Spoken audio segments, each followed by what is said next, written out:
الحمدللہ رب العالمین والعاقبۃ للمتقین والصلاۃ والسلام علی سید الانبیاء والمرسلین اما بعد فاعوذ باللہ من الشیطان الرجیم بسم اللہ الرحمن الرحیم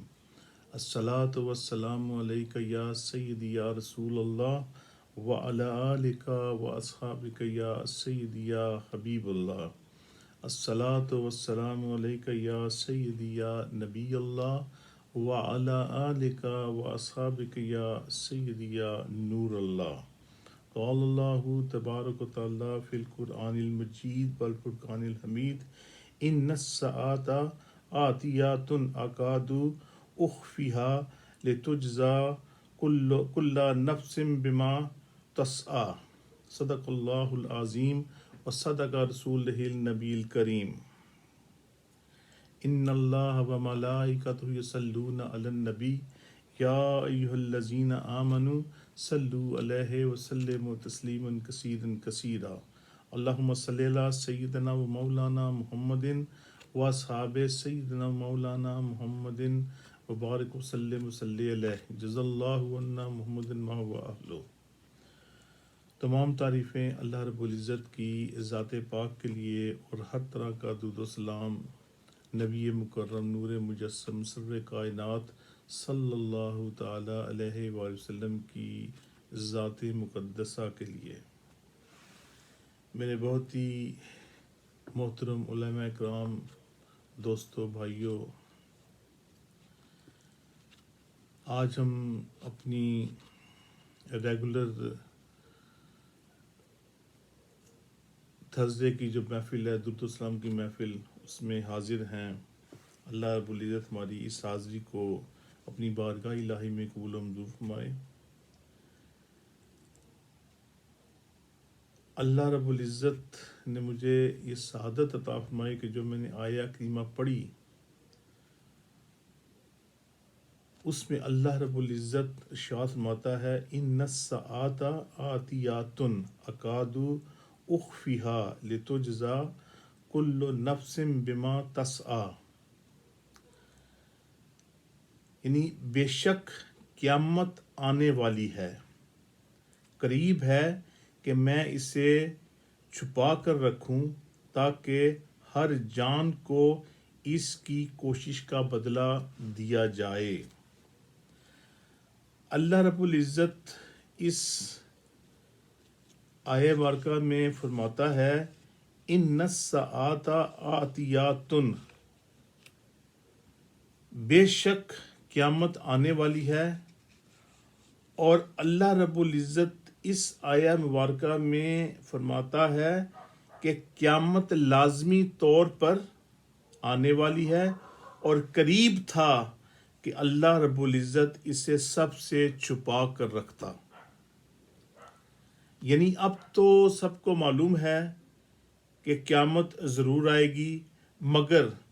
یہ بھی اللہ رب العزت نے اپنے بندوں سے اگر چھپا لیتا اور آنے کی خبر بھی نہ دیتا، یعنی یہ تو ابھی تو معلوم ہے نا کہ قیامت آئے گی، لیکن اگر اللہ رب العزت اس کو پوشیدہ کر لیتا، یہ بات ظاہر نہ فرماتا کہ قیامت آنے والی ہے اور اس کی خبر بھی نہ دیتا کہ قیامت آئے گی، یعنی لوگوں کو قیامت کے بارے میں علم بھی نہ ہوتا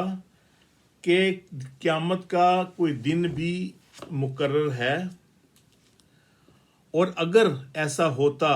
تو لوگ بالکل ہی غافل اور لا علمی میں مارے جاتے، لیکن اس کے برعکس لوگوں کو اللہ رب العزت نے قیامت کے بارے میں آنے کی خبر دے دی۔ لیکن اس میں ایک حکمت یہ ہے کہ اللہ رب العزت نے یہ تو بتا دیا، یہ فرما دیا کہ قیامت آئے گی، ہر جاندار کو اس دنیا فانی سے جانا ہے، اس میں کوئی شک نہیں۔ جو اس دنیا میں آیا ہے اس نے واپس اپنے رب کے پاس جانا ہے، یعنی اس نے موت کا مزہ چکھنا ہے، لیکن اللہ رب العزت نے موت کو اور قیامت کے دن کو یہ پوشیدہ رکھا کہ قیامت کب آئے گی، کیونکہ اگر لوگوں کو یہ معلوم ہو جاتا کہ فلاں دن قیامت آنے والی ہے، فلاں وقت میری موت ہو جائے گی،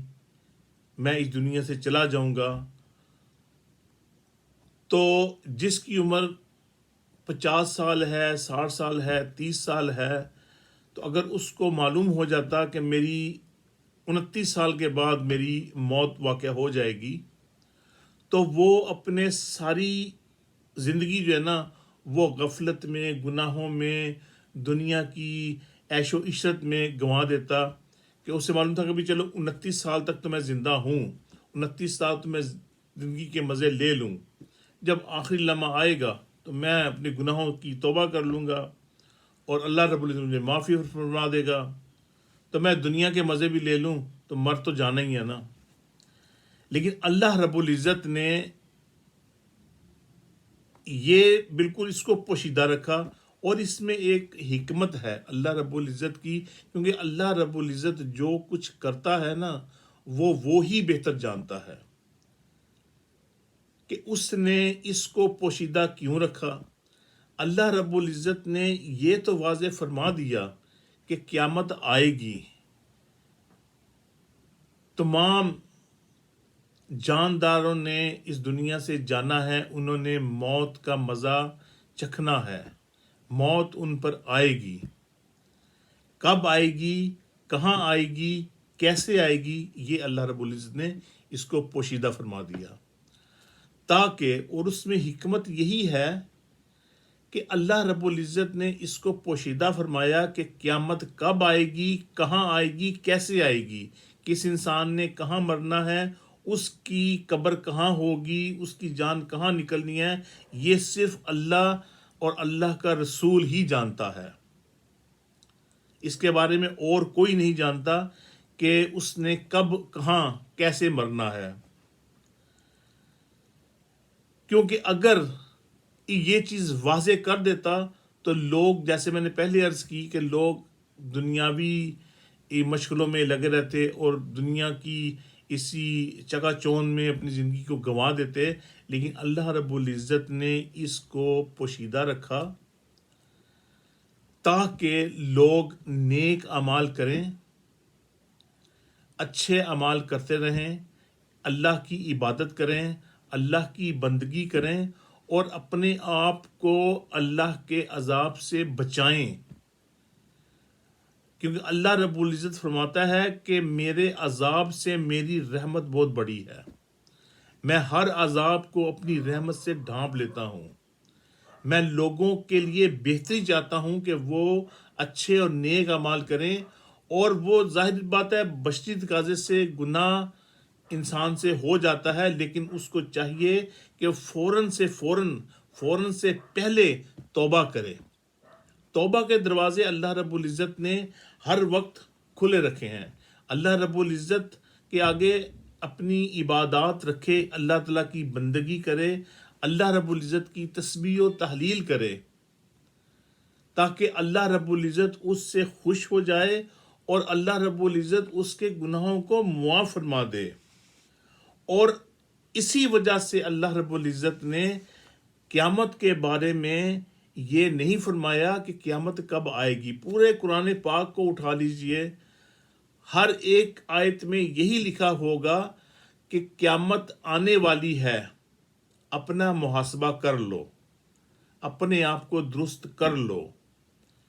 لیکن اس کا یہ مطلب نہیں کہ اللہ رب العزت نے اپنے بندوں سے اس کو چھپایا، لیکن نبی پاک سرور کائنات صلی اللہ تعالی علیہ وآلہ وسلم کو بتا دیا، اللہ رب العزت نے اپنے پیارے بندے کو بتا دیا کہ قیامت کب آئے گی، لیکن اللہ رب العزت نے ہر چیز اپنے پیارے محبوب صلی اللہ تعالی وسلم کو بتا دی، لیکن آقا نامدار صلی اللہ تعالی علیہ وسلم نے اپنی امت سے اس کو پوشیدہ رکھا، لیکن کیونکہ احادیث میں بہت جگہ بیان فرما دیا ہے کہ اللہ رب العزت نے پیارے آقا صلی اللہ تعالی علیہ وسلم کو وقت کا تعین بتا دیا کہ وقت کس وقت قیامت آئے گی، کب قیامت آئے گی، لیکن پیارے آقا صلی اللہ تعالی علیہ وسلم نے اپنی امت سے اس کو پوشیدہ رکھا، لیکن اس کے باوجود پیارے آقا صلی اللہ تعالی علیہ وآلہ وسلم نے اپنی امت پہ یہ نشانیاں ظاہر فرما دیں کہ قیامت کب آنے والی ہے، لیکن اس کا وقت نہیں بتایا۔ یہ بتا دیا کہ جمعے کو قیامت آئے گی، لیکن یہ نہیں بتایا کہ کون سے جمعے کو آئے گی، تاکہ لوگ اپنے آپ کو سنوار لیں۔ اللہ رب العزت نے بتا دیا کہ کون سے، نبی پاک صلی اللہ علیہ وسلم نے اپنی امت کو بتا دیا کہ قیامت کون سے مہینے میں آنی ہے، لیکن پیارے آقا صلی اللہ تعالی وسلم نے اس کے بارے میں پوشیدہ رکھ دیا کہ کب آنی ہے، کہ وہ کون سا سال ہوگا، کون سا مہینہ ہوگا۔ مہینے کا تو علم ہے، لیکن کون سے سال میں آنی ہے یہ اللہ رب العزت نے جیسے خود ہم سے پوشیدہ رکھا، اس لیے پیارے آقا صلی اللہ تعالی علیہ وآلہ وسلم نے اپنی امت سے اس چیزوں کو پوشیدہ رکھا۔ کیوں کہ وہ پوشیدہ اس لیے رکھا کہ اگر، جیسے میں نے پہلے عرض کی، کہ اگر ان کو معلوم ہو جائے کہ میں نے فلاں دن مر جانا ہے، تو وہ تو پھر اپنی زندگی کو، ہو سکتا ہے کہ وہ پوری زندگی اپنی زندگی کو برباد کر دے، اور زندگی کے آخری ایام میں اپنی توبہ قبول کر لے، قبولیت کے لیے وہ رکھ دے سامنے کہ یا اللہ مجھ سے گناہ ہو گئے، میری توبہ قبول کر لے، مجھے معاف فرما دے۔ لیکن اسی لیے اللہ رب العزت نے لوگوں کو، اپنی پیدا کیے ہوئے بندوں کو یہ بتا دیا کہ قیامت آئے گی، کیونکہ یہ اللہ رب العزت کا بڑا احسان ہے کہ یہ بتا دیا کہ قیامت آئے گی۔ کیونکہ اگر اللہ رب العزت ہمیں یہ بھی نہ بتاتا کہ قیامت آنی ہے یا کون سی قیامت آنی ہے، کب آنی ہے، تو وہ ہم تو کچھ نہیں کر سکتے تھے نا، لیکن وہ ہمارے لیے مسئلے مسائل پیدا ہو جانے تھے کہ ہم عبادتیں کر رہے ہیں، بشری تقاضے سے گناہ سرزد ہو جاتے ہیں، لیکن ہم معافی کی توبہ کب کریں گے؟ ابھی تو خوف ہے، ابھی تو اللہ رب العزت نے، پیارے آقا صلی اللہ تعالی وسلم نے یہ فرما دیا، قرآن پاک میں ارشاد فرما دیا اللہ رب العزت نے کہ قیامت آئے گی، لازمی آئے گی، لیکن اس کا دن وقت مقرر نہیں فرمایا، لوگوں کو بتایا نہیں۔ اللہ رب العزت نے وہ مقرر فرما دیا ہے، لیکن لوگوں سے پوشیدہ رکھا تاکہ لوگ اپنے آپ کو سنواریں، گناہوں کی زندگی مت گزاریں، گناہوں سے بچیں اور اللہ رب العزت کی بندگی کریں، اور لوگوں کو نیکی کی تلقین کرتے رہیں، تاکہ وہ اپنے لیے کچھ نہ کچھ صدقہ جاریہ جاری رکھیں۔ اگر وہ اپنے لیے صدقہ جاریہ رکھیں گے تو اللہ رب العزت اس کو ان کے اعمال کا بدلہ قیامت کے دن دے گا۔ جس نے گناہ کیے ہوں گے وہ گناہوں سے، اپنے گناہوں کی سزا پانے کے لیے جہنم میں بھیجا جائے گا، جہاں پہ جو ایندھن جو ہے، جو پتھر ہیں، وہ انسانوں کا، ان کی ایندھن بنایا جائے گا، اسی کو اس کے آگ کے شعلوں میں پھینکا جائے گا۔ کیونکہ اللہ رب العزت ہم سب کو یہ ہر دفعہ موقع دیتا ہے، کیونکہ دیکھیں ہم رات کو جب سوتے ہیں پھر صبح اٹھتے ہیں تو اللہ رب العزت ہمیں ایک دفعہ پھر موت کی نیند سلاتا ہے، پھر موت کی نیند سے ہمیں جگاتا ہے، اٹھاتا ہے۔ تو اسی طرح ہی جب ہم ابدی نیند سوئیں گے تو اللہ رب العزت ہمیں پھر وہ اٹھائے گا، کیونکہ لیکن جب ابدی نیند سونے کے بعد سے قیامت آنے تک کچھ ایسا وقت ہے جو وہ میں انشاءاللہ عز و جل اس کے بارے میں پھر اگلا بیان رکھوں گا، کیونکہ وہ وقت جو ہے نا وہ بہت کٹھن وقت ہے۔ جو تو اللہ کے نیک بندے ہوں گے وہ تو اس سے آسانی سے گزر جائیں گے، اور جو گنہگار سیاہ کار جو ہوں گے، جنہوں نے بالکل توبہ کی ہی نہیں اور دل سے یہ ہم اپنے آپ کو مسلمان تو کہتے ہیں لیکن مسلمانوں والا کام نہیں کرتے. تو اللہ رب العزت ہمیں موت کے رات کو سونے کے بعد وہ ایک قسم کا موت کی آغوش میں انسان چلا جاتا ہے کہ صبح اس کو نہیں معلوم کہ صبح میں اٹھوں گا یا نہیں اٹھوں گا. اس لیے رات کو سونے کے کلمات پڑھ کے جائیں, اپنی توبہ کر کے جائیں, اپنی تجدید ایمان کر کے سوئیں, تاکہ وہ اپنی یہ کہتے ہیں نا, ہم کہتے ہیں یا پروردگار ہم کو مرتے وقت کلمہ نصیب فرما, تو وہ تجدید ایمان میں کلمہ ہی ہے جو آپ پڑھتے پڑھتے سو جائیں گے تو اپنے گناہوں کی توبہ کر لیں گے. اللہ رب العزت معاف فرمانے والا ہے, اللہ رب العزت قبول کرنے والا ہے, اپنے گناہوں کو معاف کرے گا اور اس کو اپنی آغوش میں لے گا, کیونکہ اللہ رحیم ہے, اللہ غفور ہے, اللہ رحیم بھی ہے, غفور بھی ہے, وہ کریم بھی ہے. اللہ تعالیٰ نے ہمارے لیے ہر طرف سے آسانیاں پیدا کی ہوئی ہیں. کیوں ہم جہنم کی راہ میں چلتے ہیں, جہنم کی آغوش میں گرنے کی خواہش مند ہیں؟ کیوں؟ کیونکہ ہمارے پیچھے شیطان ہے, شیطان ہمیں ورغلاتا ہے. اللہ رب العزت ہمیں شیطان سے بچائے اور اپنی حفظ و ایمان میں رکھے اور ہم کو ایمان کی سلامتی عطا فرمائے, ہم سب کو مرتے وقت کلمہ نصیب فرمائے اور ہم کو اپنے عذاب سے بچائے, اپنی رحمت میں ہم کو ڈھانپ لے. تو ہم اپنے سجدے میں پڑھتے ہیں نا, اللہ مستورنی بصدرک الجمیل, کہ یا اللہ اپنی رحمت کے پردے میں ہم کو ڈھانپ لے, اپنی رحمت کی برتر چادر ہم پر ڈھانپ دے. ہم یہ کہتے ہیں, پڑھتے ہیں. تو جب ہم پڑھتے ہیں تو اللہ رب العزت کی بندگی بھی کریں ہم سچے دل سے, اور ہر آنے والے جو یہ مصیبت ہے, جو میں نے پہلے بھی عرض کی تھی کہ اگر کسی انسان کے اوپر 40 دن تک کوئی تکلیف کوئی پریشانی نہ آئے تو اس کو اپنے ایمان کی سوچنا چاہیے کہ میرے ایمان میں کچھ کمی ہے, کیونکہ اللہ رب العزت 40 دن تک کسی نہ کسی انسان کو اپنے چاہنے والے کو بندے کو یہ ضرور کوئی تکلیف دیتا ہے, اور یہ تکلیفیں ہماری آزمائش کے لیے ہیں, اور ان آزمائشوں کو ہمیں پورا اترنا چاہیے اور اچھے طریقے سے اترنا چاہیے کہ اللہ رب العزت ہم سے آزمائش لے رہا ہے. آپ کو نہیں معلوم کہ آپ گھر سے باہر جائیں گے تو کوئی بھی آپ کو کوئی مشکل پیش آ سکتی ہے, لیکن اس پہ آپ نے صبر کرنا ہے, صبر کا دامن ہاتھ سے چھوڑنا نہیں. جب آپ نے صبر کا دامن پکڑ لیا, صبر کا اللہ رب العزت کے آگے کے حضور میں جھک گئے, اس کی سجدہ ریز کر لیا, تو اللہ رب العزت آپ کو معافی فرما دے گا.